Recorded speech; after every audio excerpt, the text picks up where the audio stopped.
The fringe anti-Muslim group Britain First is enjoying a burst of publicity after Donald Trump retweeted 3 of its propaganda videos. This has had the rare effect of uniting almost the entire British establishment in horror. A firm slapdown from the office of the Prime Minister followed condemnation by Jeremy Corbyn. The Archbishop of Canterbury joined in. Even Melanie Phillips, author of a book called Londonistan, which laments the transformation of the urban landscape by headscarves and niqabs, told BBC Radio that she was absolutely appalled. Earlier in the same program, the author Ann Coulter had defended Trump. She argued it didn't matter if the videos were inaccurately labeled, and that the native countries are blowing up at the just constant importation of people who do not share our Western values. That's the point at issue. There has been some lively discussion about whether the BBC was right to give Coulter airtime. My view is that, thanks to Nick Robinson's tough questioning, she came across as someone whose relationship to the truth is flexible, to say the least. The theatrics honed over years of US TV appearances sounded close to unhinged at 8:30 am over a British cup of tea.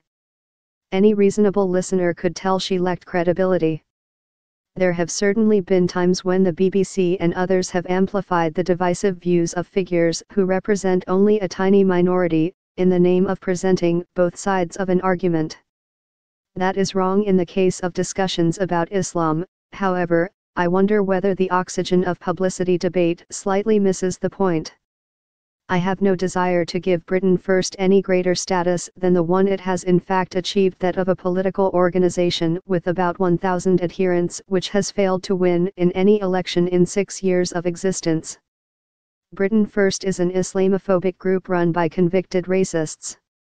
It was founded in 2011 by former members of the far-right British National Party, BNP, and loyalist extremists in Northern Ireland. It organizes mosque invasions where followers, often dressed in paramilitary uniforms, raid multicultural areas in the UK. The group has an influential presence on Facebook and actively uses social media to publicize anti-Islamic material. Its leader, Paul Golding, a former BNP councillor, and his deputy Jada Franson have been arrested several times.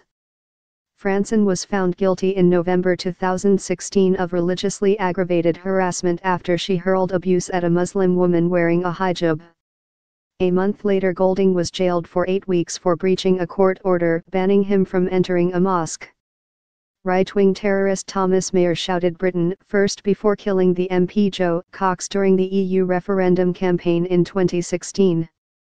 But the fact is that some of its views, that Islam is inherently violent, that Sharia law is a creeping threat, that British Muslims share some kind of culpability for terrorist atrocities committed in the name of their faith, are widely held. Only a very small number of people are ever going to take to the streets and engage in stand-up arguments with fellow citizens who do not share their beliefs, as Britain First members do. Far more identify to some degree with the positions they espouse.